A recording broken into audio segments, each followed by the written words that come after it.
pukovniče Đošiću, pripadnici Kobri, sestri i braća, i vi oficiri, podoficiri, vojnici, posebno vi veterani.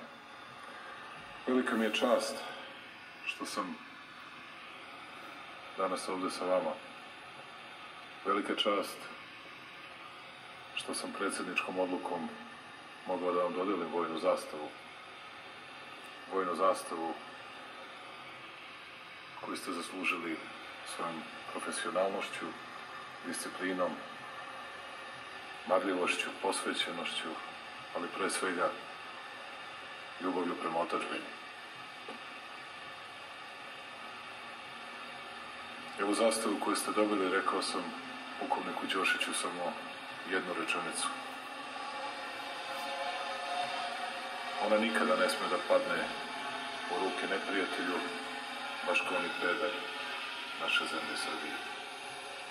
Najbolji i najveći garant da se to neće dogoditi jeste vaša i druge jedinice Vojske Srbije.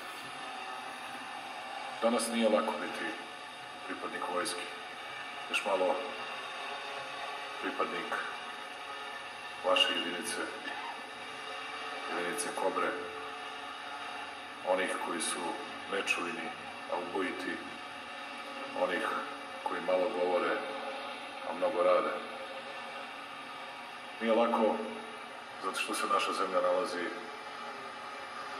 u sred geopolitičkog vrtloga, ni kriva ni dužna, a pritisnuta snažnije nego ikada od mnogih koji bi da je komadaju teritoriju, do onih koji bi da za sve svoje greške krivca pronađe u Srbiji i tako se pred nekim drugim opravdaju. I neće biti